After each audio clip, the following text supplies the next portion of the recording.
पदेन वाचा मलं शरीरस्य च वैद्यकेन योपाकरोत्तं प्रवरं मुनीनां पतञ्जलिं प्राञ्जलिरानतोऽस्मि।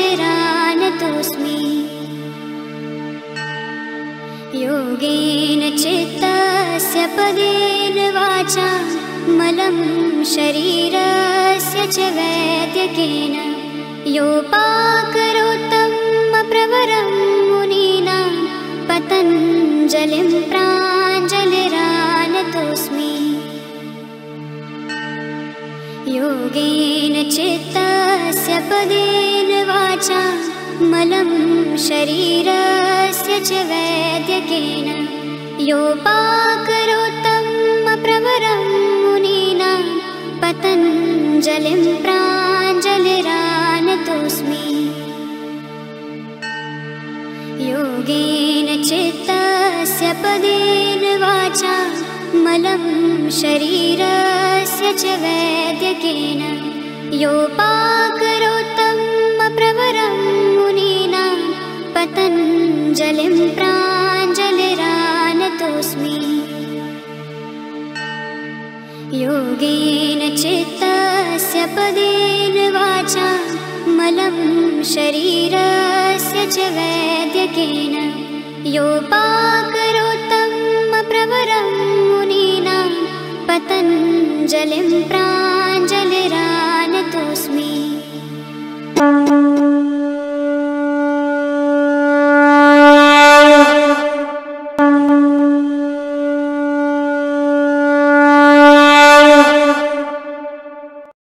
मैत्र्यादिषु बलानि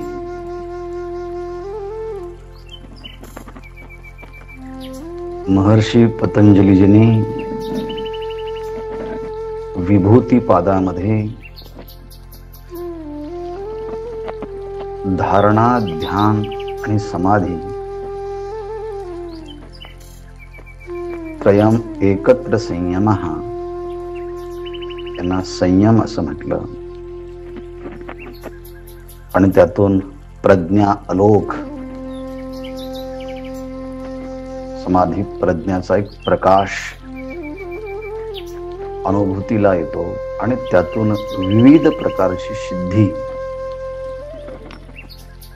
योग्याला अनुभूतीला येते। त्या सिद्धींचा विचार आपण क्रमाने पाहत आहोत। काल आपण पाहिलं की योगी अंतर्धान नावाची सिद्धी कशी प्राप्त करतो। आपल्या शरीराच्या ठिकाणी जे रूप आहे त्या रूपाच्या ठिकाणी संयम केला असताना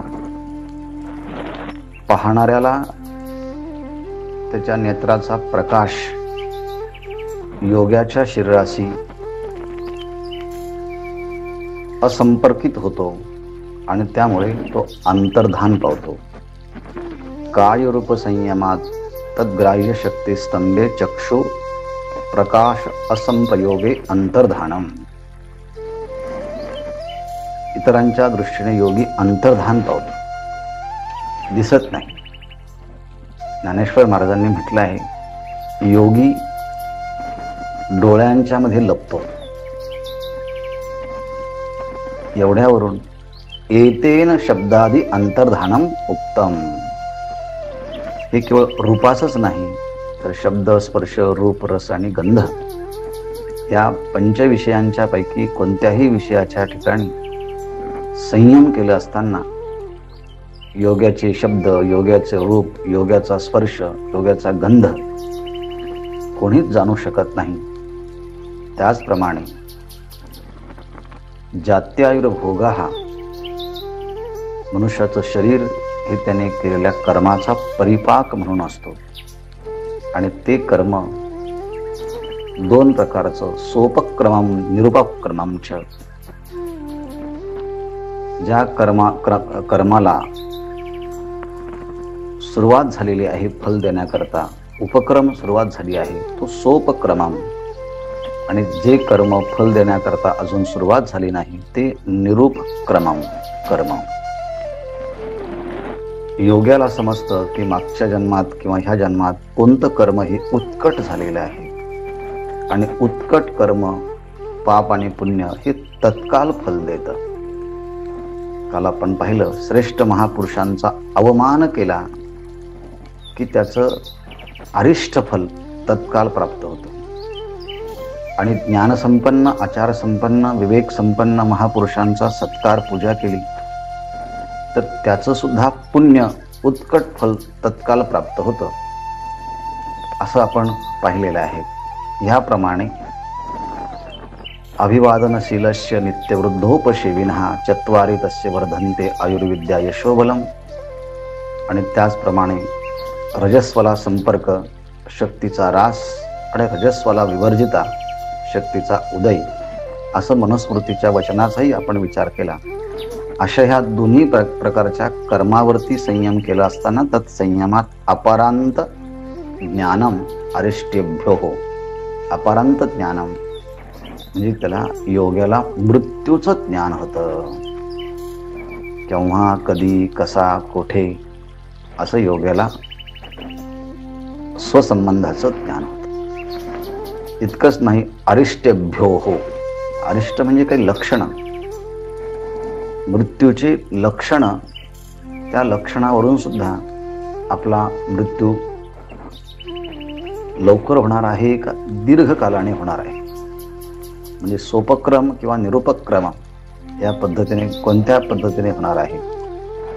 आणि अशा लक्षणांचा सुश्रुत संहितेमध्ये, अष्टांग हृदयाच्या मध्ये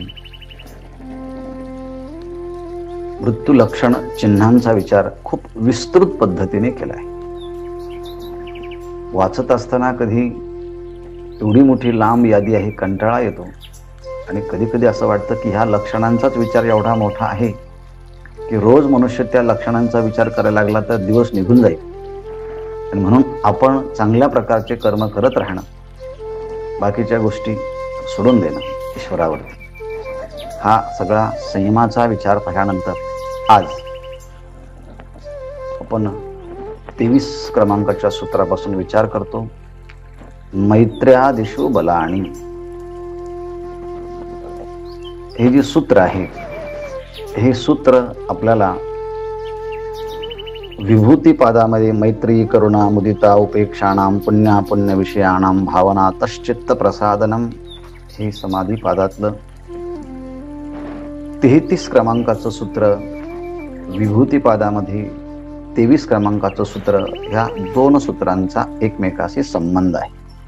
किंबहुना तिथे परिकर्म म्हणून चित्ताला प्रसन्नता, अंतर्मुखता करण्यासाठी मैत्री, करुणा, मुदिता आणि उपेक्षा अशा 4 प्रकारच्या भावना 4 ठिकाणी करण्याकरता सांगितल्या. त्यामुळे चित्त एकाग्र, अंतर्मुख आणि प्रसन्न होते. पण इथे मात्र ह्या 4 भावनांचा विचार न करता मैत्री, करुणा, मुदिता ह्या 3 भावनांच्या वरती धारणा, ध्यान आणि समाधी असा तिन्हींच्या माध्यमातून संयम केला असताना काय स्थिती प्राप्त होते याचं वर्णन मैत्र्यादिषु बलानि या सूत्रात केलं आहे. मैत्री, करुणा, मुदिता, तिस्र भावना अशा 3 प्रकारच्या भावना सांगितल्या. मैत्री, करुणा आणि मुदिता. त्याचा विचार भाष्यकार दयार्द्र अंतकरणाने पुन्हा तो विचार सांगून त्याचा विस्तार करतायत. तत्र सुखितेषु भूतेषु मैत्रीं भावयित्वा मैत्रीबलम लभन्ते. मैत्रीबलम लभते म्हटले, सुखी मनुष्य असेल त्या सुखी प्राणी मात्रांच्या ठिकाणी आपण मैत्रीची भावना करायची.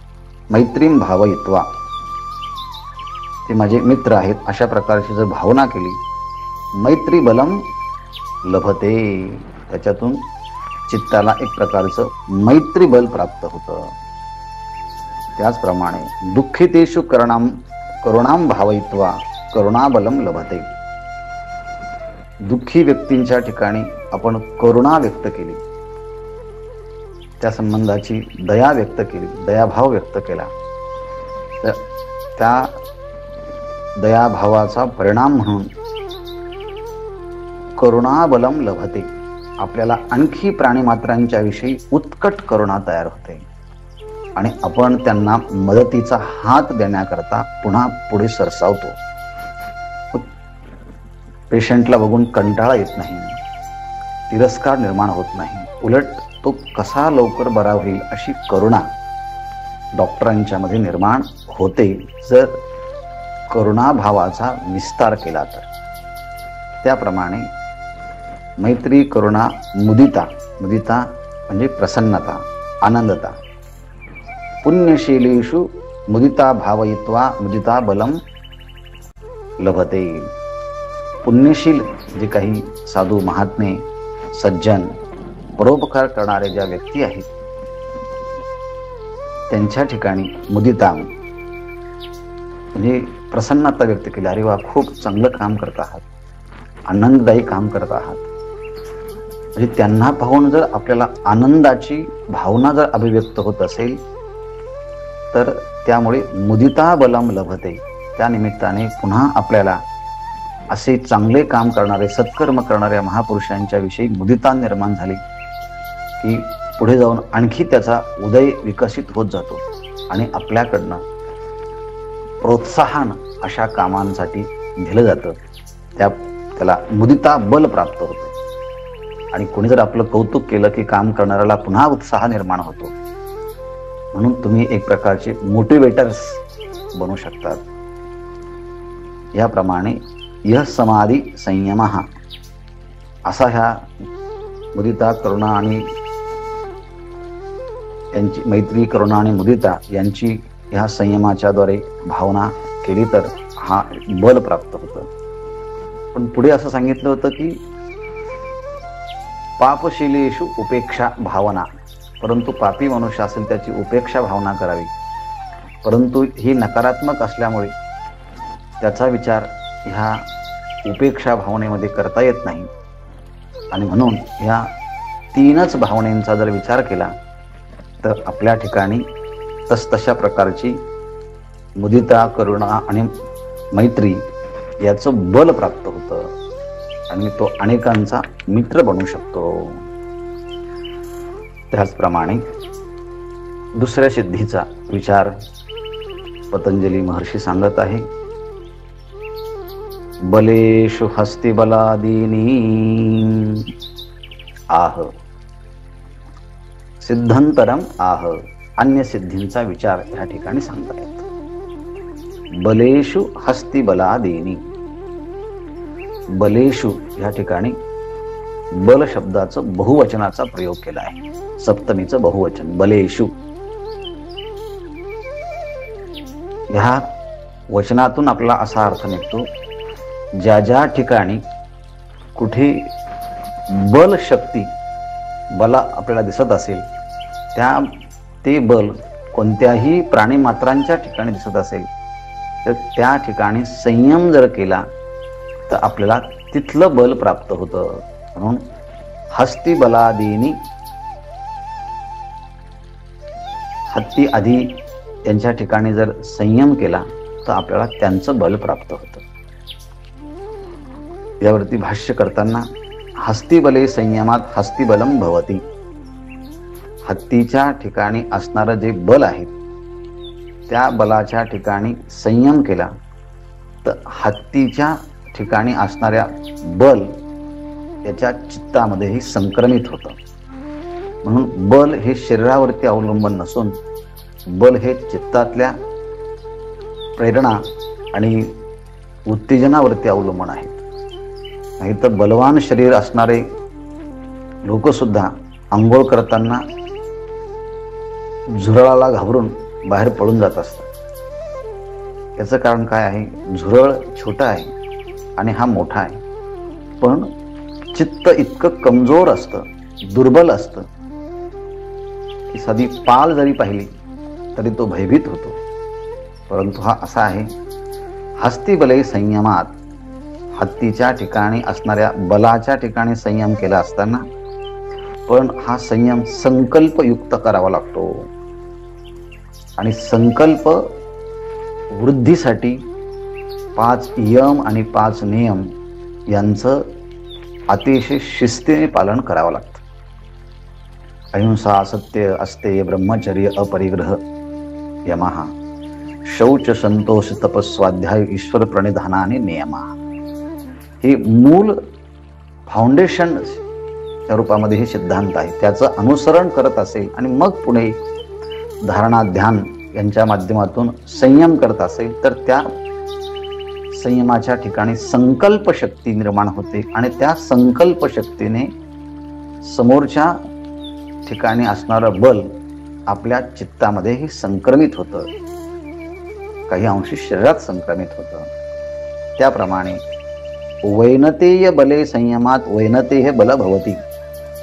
वैनतेय शब्दाचा अर्थ आहे गरुड, आणि या गरुडाच्या ठिकाणी जर संयम केला तर वैनते हे बल भवती. वैनते हे बल हा भवती.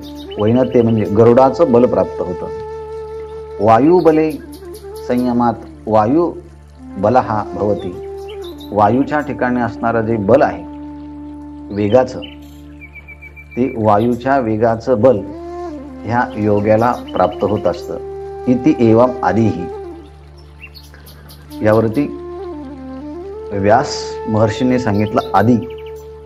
आदी असं म्हणताना बलेशु, ज्या ज्या ठिकाणी कुठं बल असेल त्या बलाच्या कोणत्याही प्राणीमात्रांच्या ठिकाणी, व्यक्तीच्या ठिकाणी बल असेल आणि यमनियमांचं पालनपूर्वक ह्या त्रयम एकत्र संयम हा, या तिन्हींच्या द्वारे एकत्रित संयम केला असताना तिथलं बल याला प्राप्त होतं. आणि काही ठिकाणी असंही म्हटलं आहे, ज्याच्या ठिकाणी हा संयम केला त्याचं बल प्राप्त आपल्याला होतं आणि त्याच्यातल्या बलाची क्षीणता कमी होते. खरं म्हणजे ह्या सिद्धीचा उपयोग पहिलवानांनी जर केला तर त्यांना जास्त उपयोग होईल. त्याच्याबरोबर आपल्याला कुस्ती करायची आहे, त्याच्या ठिकाणच्या बलाच्या ठिकाणी संयम जर केला तर आपल्याला त्याचं बल प्राप्त होईल. ही एक खरं म्हणजे पहिलवानांना प्रशिक्षित करण्याकरता ह्या धारणा, ध्यान आणि संयम यांचा उपयोग आपल्याला त्यांच्यासाठी करून देता येईल. जे क्रीडा क्षेत्रामध्ये आहेत त्यांनी त्याचा उपयोग नक्कीच करून घ्यावा. याप्रमाणे बलेशु हस्ती बलादीनी, हत्ती दिकांच्या ठिकाणी जे बल असतं त्याच्या ठिकाणी संयम केला असताना तो वायूचा वेग, हत्तीचा वेग, अश्वाचा बल, हे सगळं बल प्राप्त होतं. आणि याचा विचार वेदादिकांच्या मध्ये सुद्धा आलेला आहे. सिंहाचा ठिकाणी केला असतं तर सिंहाचं एक प्रकारचं सामर्थ्य प्राप्त होतं. यस्मिन हस्तिबले वायू वेगे सिंह वीर्ये वा तन्मयी भावेन अयम संयमः करोति तत्तत् सामर्थ्य युक्तम सत्वम अस्य प्रादुर्भवती, असं भोज वृत्तीच्या मध्ये म्हटलेलं आहे. ह्याप्रमाणे आणखी एका दुसऱ्या सिद्धीची या ठिकाणी विचार सांगतायत. प्रवृत्त्यालोकन्यासात सूक्ष्म व्यवहित विप्रकृष्ट ज्ञानम. हे सूत्र देखील आपल्याला समाधी पादामध्ये 39 क्रमांकाचं सूत्र आहे, त्या सूत्राशी संबंधित आहे. 36 तिथे 35 आणि 36 क्रमांकाचं सूत्र समाधी पादामध्ये आहेत. त्या ठिकाणी विशोका वा ज्योतिष्मती आणि विषयवती प्रवृत्तिरुत्पन्ना मनसा स्थिती निबंधिनी विशोका वा ज्योतिष्मती असं जे काही परिक्रम म्हणून सांगितलं आहे त्या दोन सूत्रांचा संबंध इथे आलेला आहे. आणि म्हणून योगी जेव्हा आपल्या शरीराच्या ठिकाणी धारण्याचा अभ्यास करतो तेव्हा मनसा स्थिती निबंधिनी, आपल्या शरीराच्या मध्ये जी वेगवेगळे चक्र आहेत त्या चक्राच्या ठिकाणी जेव्हा मनाची स्थिती स्थिर होते तेव्हा विषयवती आणि प्रवृत्तिरुत्पन्ना वेगवेगळ्या, मागे सांगितलं होतं, जिभेच्या अग्रभागावरती, मध्य भागावरती, मूल भागावरती लक्ष केंद्रित केलं असताना दिव्य ह्या गंधादिकांचा कसा अनुभव येतो आणि त्याप्रमाणे प्रवृत्ती उत्पन्न हा वेगवेगळ्या प्रकारच्या प्रवृत्तीचाही अनुभव येतो आणि हे स्थिती झाली असताना विशोकावा, आपल्या अंतःकरणामध्ये सगळा शोक निवृत्त होतो आणि शोक निवृत्त झाल्यानंतर एक प्रकारची ज्योतिष्मती, एक दिव्य प्रकाश अनुभूतीला येतो. शोक निवृत्त होतो आणि दिव्य प्रकाश आपल्या अनुभूतीला येतो. असं जे विषयवती आणि प्रवृत्तीरुत्पन्ना मनसा स्थिती निबंधिनी हे सूत्र सांगितलं आहे, तिथला एक शब्द ह्या ठिकाणी घेतला, प्रवृत्त्या. प्रवृत्ती आलोकात म्हणजे मनाच्या ठिकाणी जी ज्योतिष्मती दिव्य प्रकाश अनुभूतीला येतो, त्या ज्योतिष्मती प्रवृत्ती, त्या दिव्य प्रकाशाची जी काही अनुभूती आहे, त्या प्रकाशाच्या संबंधाने काय होतं, सूक्ष्म व्यवहित विप्रकृष्ट ज्ञानम भवती. योग्याला सूक्ष्म व्यवहित विप्रकृष्ट ज्ञानम, एखाद्या विषयाच्या ठिकाणचं अत्यंत सूक्ष्म असं ज्ञान प्राप्त होतं. म्हणजे त्याला अणुपरमाणूचं ज्ञान प्राप्त होतं. एखादा विषय घेतला तर त्याचं सूक्ष्म पृथक्करण करत करत करत त्या वस्तूच्या बद्दल त्याला परमाणूपर्यंत तो जाऊ शकतो. त्याला ही विषयोका प्रवृत्ती असं म्हणतात. ह्याप्रमाणे सूक्ष्म ज्ञानम, कोणत्याही पदार्थाचं सूक्ष्म ज्ञान होतं. नंतर व्यवहित ज्ञानम. व्यवहित ज्ञानम असं म्हणत असताना एखादा पदार्थ काही भिंतीने प्रतिबंध झालेला आहे, डोंगराच्या पलीकडे आहे, एखाद्या वस्तूने झाकलेला आहे, अर्थात भिंतीचं प्रतिबंध असेल, डोंगराचं प्रतिबंध असेल, देशाचं प्रतिबंध असेल, अर्थात अशा आच्छादित असणाऱ्या वस्तूंचंही त्याला सूक्ष्म ज्ञान होतं. म्हणून म्हणतात पृथ्वीमध्ये असणाऱ्या धनाधिकांचं ज्ञान हे त्याला होतं. याला म्हणतात व्यवहित ज्ञानम, म्हणजे परोक्ष जे आहे आपल्याला झाकलेलं जे आहे त्याचंही ज्ञान होतं. नंतर विप्रकृष्ट ज्ञानम. विप्रकृष्ट शब्दाचं आहे विस्तारित ज्ञान होतं. विस्तारित म्हणजे एखादी वस्तू खूप लांबवरची आहे, समुद्रापलीकडची आहे, स्वर्गामध्ये आहे, अर्थात 14 ब्रह्मांडाच्या लोक सांगितले, अतल वितल सुतल तलातल रसातल महातल आणि पाताल, भूरलोक भोरलोक जनलोक तपलोक सत्यलोक असे 7 आणि 7 खाली असं 14 लोकांचंही ब्रह्मांड आहे विस्तारलेलं. पण या सगळ्या 14 ब्रह्मांडाच्या ठिकाणी काय काय चाललेलं आहे याला अनुक्रमाशिवाय म्हणजे युगपत सगळ्या ब्रह्मांडातलं योग्याला ज्ञान होऊ शकतं. याला म्हणतात की विप्रकृष्ट ज्ञानम. याप्रमाणे या दिव्य प्रकाशाची अनुभूती ज्योतिष्मती प्रवृत्तीचा साह्य जर मिळालं तर योगी त्या प्रकाशाच्या साह्यानं वस्तूतलं सूक्ष्म ज्ञान होऊ शकतं. एखादी वस्तू प्रतिबंधात्मक असेल तिचं ज्ञान होऊ शकतं. आणि विप्रकृष्ट ज्ञानम, खूप लांबची वस्तू असेल तिचंही ज्ञान होऊ शकतं. ज्ञानेश्वर महाराज सांगतात स्वर्गीचा अलोको ऐके. स्वर्गामध्ये देवताधिकांची जी काही कुजबूज चालू असते, कुजबूज बारीक आवाज, बारीक शब्दातून, ती सुद्धा योगी ऐकू शकतो. त्याला म्हणतात विप्रकृष्ट ज्ञानम. इतका तो संवेदनशील असतो. दूरचं ज्ञान, सूक्ष्म ज्ञान, प्रतिबंधात्मक ज्ञान, या सगळ्या भूमिकेचं त्याला ज्ञान प्राप्त होतं. हा सिद्धींचा प्रकार सांगत असताना इथून पुढे ह्या जे आता मी 14 ब्रह्मांड सांगितले, या ब्रह्मांडाच्या संबंधाचं हे ज्ञान आणि त्याची सिद्धी त्याला भुवन ज्ञान असं म्हणतात. त्याचा सिद्धींचा प्रकार पुढच्या सूत्रांपासून सुरू होतो. तूर्त आपण या ठिकाणी थांबूया.